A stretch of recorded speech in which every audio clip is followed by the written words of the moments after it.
กี่ด้านแม่นเอาพี่น้องเอ้ยเปิดภาพมามื้อนี้ป้าโทษพี่น้องเอ้ยหัวสั่นงอกๆกันนี่ฮะเปลี่ยนไม้กันสั่นไม้บ่ได้กันจังนี้ก่อนอื่นก็สบายดีป้าโตสบายดีบ่เวียงโดยสบายดีป้าเข้ามาแต่เช้าแต่เสียวอหลีนี่ฮะมือสั่นแล้วบางแน่ไม้ก็สั่นครึ่งไว้นี่น่ะกล้องบ่แม่นแม่ซื้อรถบังไว้แวซื้อจังได๋เงินยังขอเมียอยู่ใช้น้ำมันแต่ละมื้อเนาะจะเอาใช้มาซื้อเนี่ยคือเฮียบ่ก็ดอกลากะรถหลังอันเมียรถข่อยเมียขายเครื่องว่าได้เมียเจ้าเมื่อวานนี่เรานั่งเผาถ้าขายเครื่องบ่มีคนมาซื้อแล้วจนอยากรับยกไปรีอยู่เนาะไปรีอยู่ในตารางเฮือนน้องหมายบ่ได้เพิ่นน่ะมันห่มเพิ่นว่าเอ้าพี่น้องเอ้ยก่อนอื่นก็สบายดีเด้อพ่อแม่พี่น้องเนาะเบิดสุขุสุคนอะไรพี่น้องเอ้ยเว้าหลายกันยาวยืดพี่น้องมาฮอดบ้านฮอดห้องเซาทางอันเอ้ยหมุดแล้วก็ทางอาจอยคือเก่าคือเดิมพ่อแม่พี่น้องเอ้ยมื้อนี้ก็มาฮอดแล้วก็บ่ต้องว่าหลายพี่น้องเนาะเข้าไปหาทางอันเอ้ยหมุดแล้วก็ป้าจอยสักก่อนพี่น้องเอ้ยทีมงานก็มาหลายคนขนาดมื้อนี้ป้าสบายดีเด้อทุกคนสบายดีเด้อสบายดีต้องพี่น้องเลยมีแต่สาวๆบัดนี้ฮะให้ทางสาวเพิ่นแหน่มื้อนี้ถามพี่น้องเนาะตั้งกล้องไว้นำพี่น้องเลยทางสาวแก้วเดี๋ยวสิว่ากันนะทางสาวแก้วสาวมุกไปถ่ายอีนอกเพิ่นบ่ได้ผู้ใดให้กำลังใจทางบ่วัดเพิ่นเอาเงาซะอยู่นี่นะ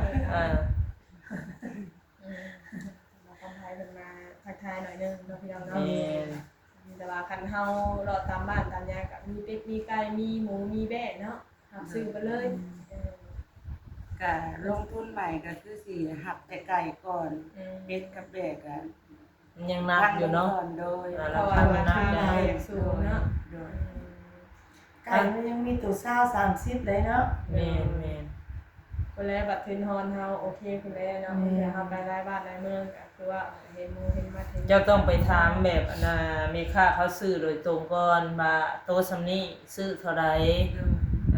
เวลาเฮาไปซื้อค้านอกเฮาจังฮู้เด้เมื่อวานก็ไปถามแล้วเรียบร้อยเลยแบบว่าลงกับเพิ่นแล้วคนที่สิรับซื้อไก่ไปหับเพิ่นว่าคันหับมาก็บ่ให้เกินตัวละ40หรือ50ขึ้นไปเพราะว่าเพิ่นหับได้นำแต่ตัวหนึง60หรือ65เพิ่นให้ได้สนิทแต่ละโตเนาะแต่ไก่ใหญ่หลายเพิ่นก็บ่อยากเอาแบบพอดีเพิ่นปิ้งเนาะแบบว่ามันแก่เนาะปิ้งไก่เซโนโดยต้องเอาเนื้อหนังแบบมันอ่อนๆนิ่มๆเนาะกินอร่อยหลายก็บ่เอาใหญ่หลายก็ว่าเอาแบบพอดีปิ้งเนาะพอดีมนเป็นสาวเป็นสาวเป็นหนุ่มแล้วก็สิซื้อประมาณโตละ15สิมาส่งเพิ่นก็30 35ซั่นแหละแม่นสิประมาณนั้นได้ที่ว่าครบเครื่องบ่มันก็เสียเวลาเฮาอีกเนาะเฮาไปเลาะเด้แล้วก็ค่าน้ำมันคันสิเอาตัวกำไรลำ5ล้าน10มันก็สิบ่ได้เลยค่าน้ำมันเฮาน้ำมันก็แพงกว่ามื้อเอาให้คันได้ตัวละ 10,000 คันมันหลายตัวก็โอเคอยู่ได้แล้วมันสิบ่หลายส่วนหลายติมันกระทบเครื่องอยู่แล้วแม่ค้าเขาขายหั่นนะปกติหั่นนะซื้อมา15มาขาย30ยังมันต่อก็ได้แรกๆนี่เฮาก็รุ่นอยู่ได้เนาะแม่นเสียประสบการณ์นั่นแหละคือว่านั่นแหละถ้าว่าจำเป็นแบบเลาะเต็มที่แล้วบ่ได้ก็โต40มาขาย65ก็เอาเฮ็ดได้สักกำไร10-20ก็เอาอันนี้เฮาครั้งแรกเนาะเฮาอันนี้เป็นแม่ค้าใหม่เฮาก็ต้องซื้อลองก่อนว่าสิได้กำไรเท่าไหร่เพราะว่าเฮายังบ่เคยซื้อเนาะแปลว่าพ่อค้าผู้นี้เขาสิซื้อเท่าไหร่ไก่ซั่นนี้นะ10โตเนาะเพราะว่าอิงตามที่ว่าเขาเคยซื้อเนาะบางทีแบบผู้จัดการพ่อค้าบ่ได้ให้เท่านั้นเท่านี้เฮาให้ตามเขาบัดเฮามาขายเฮาได้กำไรน้อยโอ้ยมันก็เสี่ยงแล้วตัวนี้เนาะได้ซื้อถือชื่อเพจสำหรับเฮาขายเบิ่งไก่ให้ได้เนาะไก่น้อยไก่ใหญ่ให้ได้ตามเนื้อไก่หรือว่าราคาราคาแหละว่าสิกาว่าสิได้บ่ซั่นนี่เนาะหรือว่าสมมุติว่าเฮาซื้อ35เอามาขาย55มันก็โอเคเนาะ35ถึง50นี่นะราคาแบบถือว่าโอเคก็สิประมาณนี้แหละตัวนึง30-35มาขาย65คือว่าเฮาก็ลองผิดลองถูกไปก่อนเนาะพอเฮามือใหม่ได้ประสบการณ์ยังบ่มี ถ้าต้องเวลาต้องเฮียนฮู้ไปแค่ได้ยาก แม่ กันเฮาบ่นั่นเฮาก็บ่ฮู้เนาะ ในขี้น่ะเจ้าขายเครื่องขายของอยู่อันนี้เนาะซีโนนี้เงินเดือนกับเงินเดือนนี่บ่ได้สูงปานใดติ เดือนหลังค่ะ โอ้ มันก็ซ่อมที่บ้านเนาะเนาะ แม่ คันร้านน่ะซ่อม ถึ ได้ กแน่ ตัวแล้วคันว่าเฮาไปทางค้าทางขายนี่ก็วงเงินมันบ่จำกัดเนาะถ้าว่าเฮาหาหลายเฮาก็ได้หลายแล้วมันก็คือว่ามันก็มีความเสี่ยงมันการลงทุนนี่มันมีความเสี่ยงอยู่แล้วเนาะถ้าเจอลูกฟุกเฮาก็ได้แบบทบเทิงเพิ่นแหละเนาะเพื่อเจอลูกฟุกก็บ่ต้องใจท้อได้เนาะว่าเรื่องมีความเสี่ยง มันแบบมีประสบการณ์กับทุกสิ่งอย่างเนาะที่ว่าเฮาลงเป็นไปมีความเสี่ย มั ง นสิเป็นบ่ค้าเราบ่เก่ง มีด้านไปหาทานสิเอิ้นว่าได้ซะเนาะบอกว่าบ่เป็นนะ ลองดูพ่อจอยสมมุติว่า เทสเสียงมึงเนาะ อ่า เทสเสียงมึงก่อน เอาข่อยมีไก่เอาข่อยมีไก่เจ้าเอิ้นขางมึงเด้อ ข้าสิเป็นผู้ซื้อต่อ ลองดิลองเบิ่งอ่ะ ลองมึงดูลองว่ามึงดู จะถือปีกมาเนาะ มีไก่ขายบ่เรื่องนี้ เราเข้าไปได้ยินเสียงเฮาแล้วพวกของ ซื้อไก่แล้วว่า มันบ่ได้ดอกคนจอยเนาะถ้าเมียเราสิโอเคอยู่ได้ ผมเป็นยังเป็นซูเปอร์รถ เราเคยเห็นเด้ได้อยู่แล้วเราเคยเห็นมาก่อน เราอายคนจ่อยอายคนจ่อยอายก็ โอ้แต่เราเคยขายมาแล้วเป็นบ่ไก่นี่โอ้สั่นบ่ซะคิดว่า คื ทำ อว่า ได้ ไก่นี่เราเคยขายแล้วเลือกให้เราเลือกนะบอกยังไงครับ ได้ยังไง ให้เราเลือกตัวเองที่เราถนัด ที่แบบมากเนาะ แม่ที่เรามักแม่เราถนัดแม่ก็เลยให้เราเฮ็ดอย่างนี้ไปก่อน คือว่าถ้าขายในอื่นนี่บ่ถนัดขายไก่นี่ถนัดแต่ก่อนน่ะเคยไปหาซื้อไก่ขายบ่ โอ้สมพร หนึ่งมาก็บอกง่ายๆว่าเอาซื้อมาแหละเอาไปขายส่งไว้เลยนะมันบริตุนเงินไว้นะ แต่เราทันได้เมียบ่เราไปคนเดียวบ่ แต่เจ้ายังท่านอะไรเมียบ่คือตอนไหนเจ้าขายได้แล้วตอนอยู่กับเมน้องเต้บอกตั้งแต่อยู่กับเมน้องเต้คุณได้หักแต่ว่าเรายังฮู้จักเรายังติดต่อกับตลาดบนเขาซื้อขายอยู่นำทางเดนนี่อยู่ เพราะร่ำพอดีเพิ่นสิบ่ฮับได้อยู่นี่นะถ้าว่าคนบ่ผูกพันแบบฮู้จักอดีนะ แม่ เขาบ่เอาได้ไปรถเมล์ค่าใหม่นี่ก็สิบ่ฮับรถก็สิเอาอันนี้ก็สิเอาแต่พ่อค้าเก่าจังซี่ ลูกค้าเก่าเขาเนาะ แม่น แปลว่าสังคมเชื่อถือให้สองฝ่ายแล้วเนาะ แม่นเต็มแล้วข่อยฮับเอาแต่แบบเอาสมมุติว่าฮับใหม่เรื่อยๆบัดจุอันเมล์ค่าเก่าฮับนำกันบัดเอาไก่มามันเต็มได้บัดนี่ แม่ ก็ยากนะ ลูกค้าเก่าก็บ่ได้เนาะ แม่เพราะว่าฮับแต่ลูกค้าเขา ใครดอกทางพ่อจอยเพิ่นก็ยังรู้จักทางแม่ค้าเนาะที่เคยขายไก่ส่งไก่ก็คือสิง่ายอยู่ดอกเพราะว่าอีกอย่างก็คือเขตนี้ก็เป็นเขตอันของเจ้าของเองเนาะเวลาไปซื้อไก่ซื้อกาตามบ้านนอกบ้านนาเฮาก็คือสิฮู้หลายบ้านหลายเมืองอยู่จะว่าเป็นกำลังใจสู่ ต่อไปก็ฮู้ทินฮู้ทานแล้วก็ให้เมียเป็นแม่ค้าปิ้งไก่บัดนี้ บ่เอาไก่มา ฝึกเอาไก่มาก็ได้ยากยังสบายอยู่ดอกแต่ว่าเสียมันหาที่ได้เนาะเซาห้องเซาหยังสิได้มันก็นักอยู่คือว่าได้หา6เซนใช้จ่ายแต่ละเดือน กินอยู่อีกกินข้าวกินน้ำได้บ่สะนี่นะ กินแล้ว โอ้เนาะซื้อกินเนาะอยู่ในเมือง หรือว่า1กินเองบ่เขานั่งสบาย ข้าวนะหนึ่งเอ็มบางเถื่อกับข้าวก็ซื้อสำเร็จแน่ซื้อไม่เฮ็ดกินแน่เพราะ เอา ว่า เป็นยังใครได้เรามีรถเนาะโอ้ถ้าบ่มีรถก็ยากอยู่เด้ฮะลำบากอยู่ไปมา ถือว่าสู้เนาะสองคนเนี้ยอดทน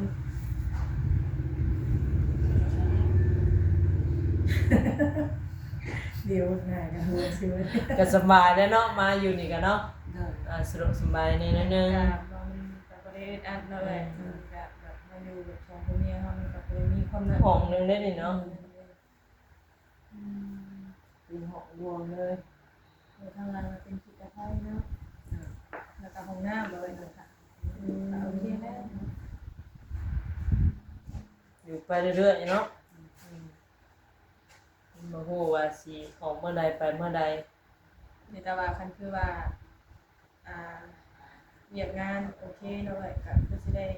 อยู่นี่ต่อไปนั่นนะทำมาค้าขายนี่ต่อไป ไปตามสถานการณ์แต่ว่าค่าขายเขาได้สำไรเนาะ ถ้าว่าใจเฮามักใจเฮาสู้เพราะว่ามันก็ต้องได้ก็ได้ แม่ทางไอ้บทนี่ค่าขายไก่นี่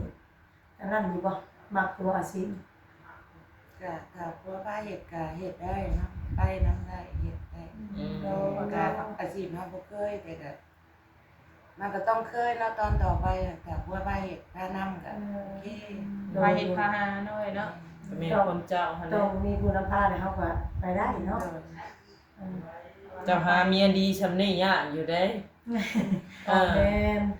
เอาแบบบางคนเนาะแบบว่าบ่มักก็บ่ไปเด้บ่เฮ็ดบ่หาเด้อันนี้ยังว่าใจเราไปนำกันอยู่อันนี้เออ ยังว่าพร้อมสู่กันนำกันเนาะมีหยังก็ได้ อดทน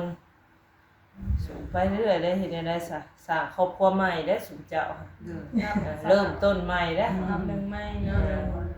เป็นสู่ต่อไปแต่ว่าเป็นพื้นเป็นห้องนี่เป็นทางคนรักคนใหญ่คนซอยมาทั้งเบิดเลย เด้อ แต่ตอนนี้ทันยังบ่ทันได้บ่ เด้อ รอไปเนาะเพิ่น จะ ก็ ว่าสิได้มื้อนี้จ้ะเนาะ จะว่า เอาเพราะว่าเพิ่นก็สิรอซ่าหยังเนาะ ถ้าเห็นหน้าทีมงานสายบุญมาแล้วโอ้ยมีแฮงเด้ว่าจักสิมาแบบไรเด้อเนาะก็ฟังข่าวน้ำเพิ่นนั่นแหละเนาะเพิ่นติดต่อทางใดก็อาจสิทางนั้นแหละจังใดก็ทางห้าก็ดีใจเนาะเนาะ เนาะ มุกดีใจนำ จะได้เป็นพ่อค้าแม่ค้ากันแล้วมีไก่เขาก็เอามาขายเพิ่นบ่ได้ค่าน้ำมันรถ มากันสนุนทไกลหลาย สื่อไก่มันข่อยบอกโอ้ยเบิ่งกันมื้อเช้านี้ท่านได้ปรุงกับพาดหมามันเฮ็ดเวียก บ่แม่สิได้ขาย มันโหลดกันทั้งเด้มันโหลดทั้งกับหมาเฮ็ดได้เฮ้ย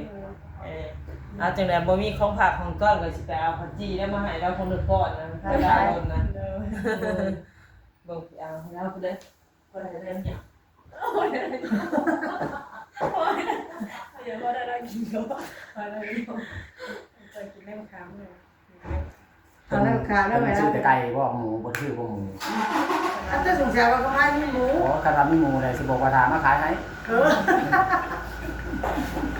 เดี๋ยวซื้อตีก็ว่า เพราะว่าทานแล้วอะเขาจองมาแล้วแล้วอ่ะ โอ้มันใหญ่โพดยังบ่มีทุน ซื้อหมูทุนมันหลายเนาะ อันผักจี้เนาะ เอามาเข้าใจ โดนคนละก้อนเด้อ มาเฮากะคือว่ากันบ่เคยเข้ามาจ้าเทื่อมาครั้งแรกกะพอดีมานำมาเวียงไส้เพิ่นเนาะถามข่าวเพิ่นกับเพิ่นพอดีเพิ่นมาพอแล้ว ขายอะไร มาหลัง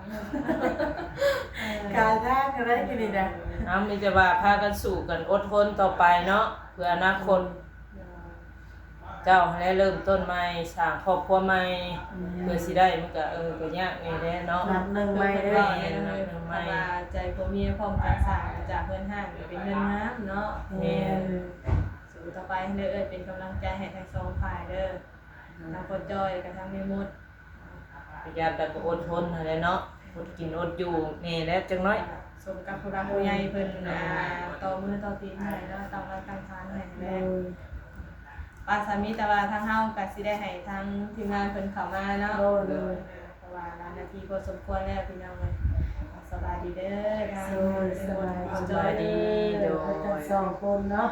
เอาอูกันนะยิ้มงามๆเด้อ ยิ้มน้ำไหนเป็นจังไดบัดนี้ทางอันไม้เพิ่นบอกว่าไม้ข่อยบ่เอาเด้ข่อยใช้บ่เป็นเด้ตัวนี้ฮะลืมมันไม้พี่น้องไปเนาะเป็นจังไดยุงบ่ได้ครบบ่เมื่อคืนนี่ มีมุ้งไหม้แล้วบ่หรือว่าใดๆบ่เอื้อยหมดมีมุ้งไหม้บ่ มาแล้ว มุ้งซื้อมาแล้วกลางแล้ว กลางแล้วแต่เก็บเพราะว่าเขามาถ่ายท ยุงก็เลยบ่ครบเมื่อคืนนี่ ำเลย นอนรับสบายฟันอยู่บ่ล่ะบ่ได้ฟันคือเก่าเอื้อยหมดได้ฟันอยู่บ่ ไม่ได้ฟันอย่างเลย บ่ได้ฟันหยังโอ้ยพี่น้องเอ้ยมื้อนี้มื้อหวยลาวโดยสบายดีเด้อพ่อน้องแพะ โดยสบายดี เพิ่นว่ายุงบ่ครบเพิ่นแล้วเมื่อคืนนี่ บ่ครบ ได้มุ้งใหม่ โอ้ นอนรับสบายเพิ่นว่าหากบ่ได้ฟันหยัง บ่ได้พันซับ แม่น เอาครับให้บอกสัมภาษณ์ถามต่อลองเฮ็ด ให้บ่จอยได้ถามเพิ่นมาตามที่หลังเด้บ่จอยสัมภาษณ์เลยพี่น้องมีหยังที่ทางเอ้ยหมดแล้วก็ทางพ่อจอยเพิ่นมื้อนี้นะ จมอย่างนี้นะ โดยสบายดีถ้าเจ้าหน้ามา สบายดีป้าไหนนอนยุงบริการได้บ่นี่นะ ไม่ได้กัดแล้ว โอ้คิดว่ายุงยังสิกัดอยู่ประมาณนี้กินแล้วข้าวนะข้าวแล้วเนาะได้ยังกินข้าว กินไก่ ใจ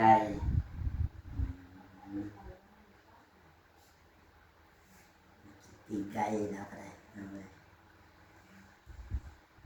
ตื่นแต่เช้าไปนอนนอนรับอยู่ก็คืนนอนรับเลยเรียกว่านอนรับ น้ำลา เออ เกิดขึ้น ตามบ่จอยนะบ่จอยเพิ่นถาม นะ แม่น สบายดี สบายดีเด้อบนสุขสุขคน สบายดีฟังบ้างทั้งเพลงมุดสถานจอดกันแต่คนอยู่ในเจ๊มันนี่นะ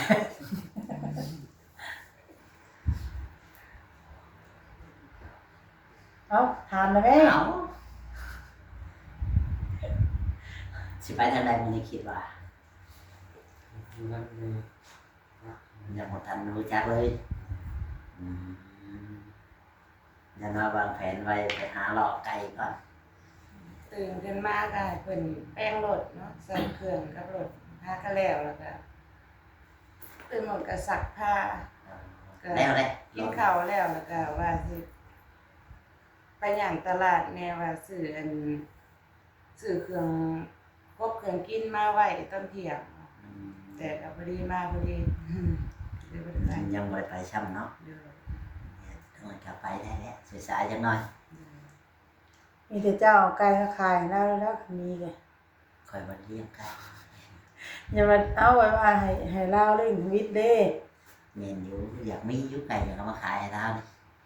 มาทำแบบนี้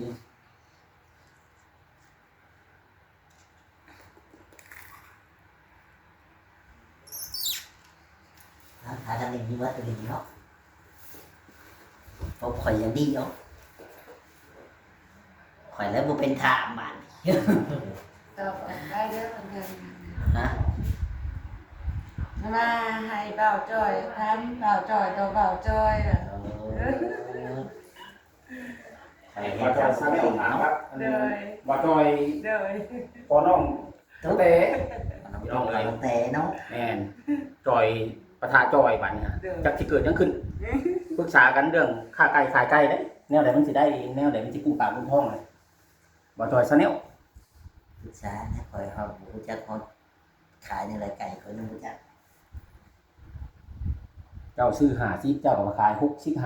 70มันจังได้มันจังบ่ขาดทุนค่าน้ำมันน้ำมันค่าเสียเวลาไปเด้บ่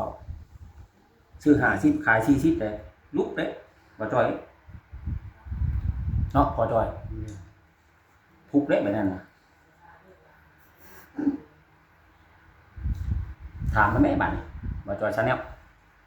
สมมุติว่าให้เจ้าสองคนนี้ร่วมกัน เขาจะนั่งฟังน่ะ ข่อยก็นั่งพังคือกันเบิ่งพังจะเว้า มีหยังก็ให้บ่จอยเพิ่นถามแล้วกันพี่น้องเนาะ ไปขาไก่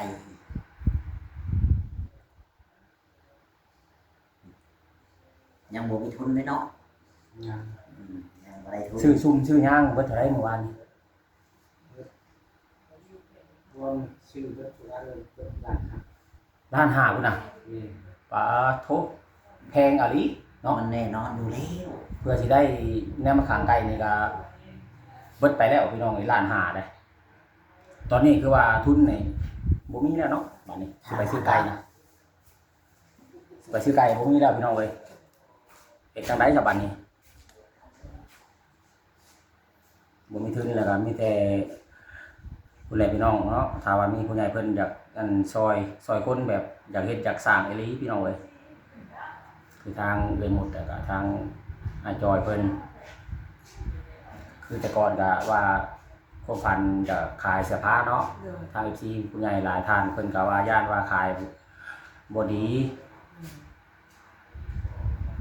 เพิ่นก็อยากให้ขายหลายๆอย่างเนาะอยากขายแบบว่าขายแนวกินแนวอยากบางท่านก็ดีแบบน้ำดื่มแบบชานมจังซี่นะบางคนก็ดีพี่น้องเอ้ยแต่ว่าทางหมดทางพอจอยก็ตัดสินใจว่าจะไปหาเราซื้อไก่มาขายพี่น้องเอ้ยก็เลยตัดสินใจซื้อย่างเมื่อวานนี่ย่าง2ซุ่ม2เนาะเป็น4พี่น้องเอ้ยเบิดอยู่ล้าน5แสนแล้ววันนี้คันว่าได้ทุนมาแล้วไปซื้อไก่มานี่คันเอาค้างไว้มื้อ2มื้อนี่ทางห้องบอนเพิ่นเซาเพิ่นสิบ่ว่าเฮาบ่อย่าว่า ลงกับเพิ่นแล้วเพิ่นบ่ว่าหยัง เพิ่นว่าได้เนาะ ได้ ทางเพิ่นว่าบ่มีปัญหาหยังพี่น้องเอ้ยแต่ว่าตอนนี้เรื่องงบบ่มีบัดนี้ก็เลยบ่ฮู้ว่าสิไปต่อจังไดเนาะมื้อนี้บ่ได้ไปที่สีดาวอ้อยนะบ่ได้ไปเนาะมื้อนี้เนาะ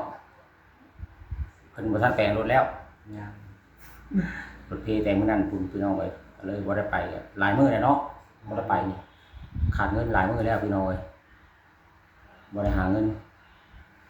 ก็ขาดรายได้เด้นั่นนี่หลายนาทีได้พี่น้องเอ้ยทางบ่าวไผก็สิได้ขอจบคลิปซะก่อนพี่น้องเนาะจังได๋ก็ให้ทางกองแพทย์แล้วก็บ่าวจอย Channel พี่น้องเอ้ยมาถามว่าสิเอาจังไดต่อในเมื่อว่างงบประมาณในการที่ว่าจะไปหาซื้อไก่นี่บ่มีแล้วตอนนี้นะว่าสิพากันหาวิธีแก้ไขซอยหาทางออกแนวใดพี่น้องเอ้ยเนาะสำหรับคลิปนี้ก็สิขอตัวก่อนเด้อพ่อแม่พี่น้องจังใดก็ฝากเป็นกำลังใจให้ทางมุดแล้วก็ทางพ่อจอยเด้อพ่อแม่พี่น้องเนาะสำหรับคลิปนี้สบายดีเด้อ